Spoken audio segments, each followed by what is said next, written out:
The Delta variant has concert venue owners rethinking how they prevent the spread of COVID. In Chicago recently, Lollapalooza organizers required proof of vaccination or a negative COVID test. Now some other groups are following suit, and they're working to make concerts safer rather than canceling them altogether and risk losing a whole lot of business. NewsNation's Marty is live in Fort Worth tonight, where some artists are now a part of that decision-making. Marky.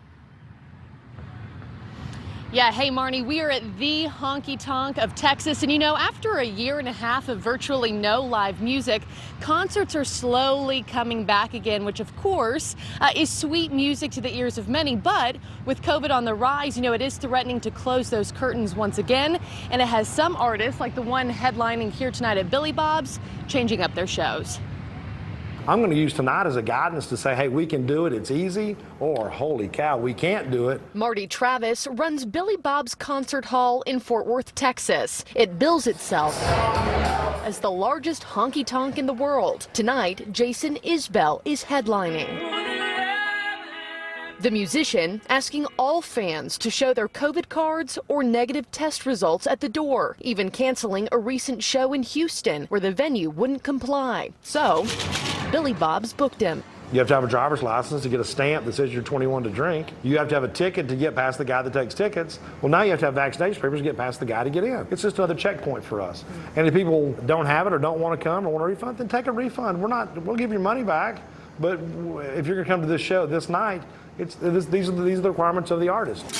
Tomorrow's show doesn't have vaccine requirements, but Travis is ready for more of these requests. Big names like Maroon 5, Fish, and The Killers also wanting proof. Concert promoter AEG says all ticket holders and employees will need to be vaccinated to get into their shows, including Coachella. Live Nation, which owns Ticketmaster, had good success at Lollapalooza earlier this month.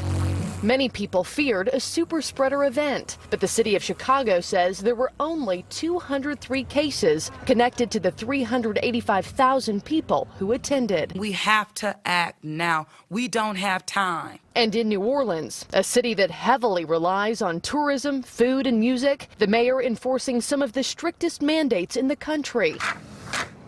Vaccines required for all indoor events, including restaurants, bars, sports, and concerts. Follow the guidelines that are in place by Orleans Parish, and we'll come out of this the best that we can, but come out of it together, upholding the values that makes this city so special.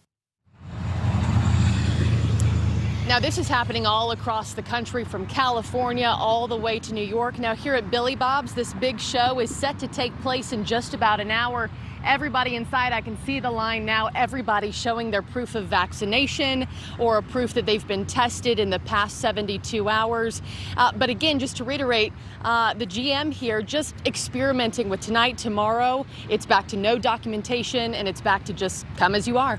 Marnie. Marky, Billy Bob's is great. I saw Brad Paisley there years ago when I was in college, so it has a special place in my heart. I'm wondering, though, are the artists or even Billy Bob's facing any backlash over this decision? If maybe somebody comes to the door and goes, I don't want to do that.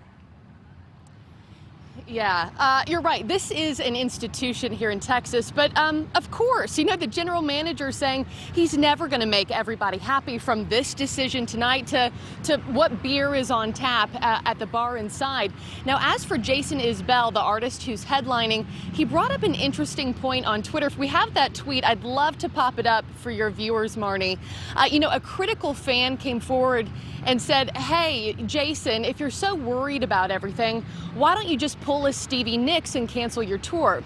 Well, Jason's response to that was, I'd love to be a Stevie Nicks, but she only had 5 shows on her tour list, and she's rich. Word for word from Jason Isbell. A lot of these artists, they're having to perform, they're having to work during the pandemic, and Jason certainly is one of those artists. Marnie. And making some tough decisions along the way. We wish everybody there the best as they attend a hopefully safe concert tonight. Marky Martin in Texas for us tonight. Good to see you, Marky.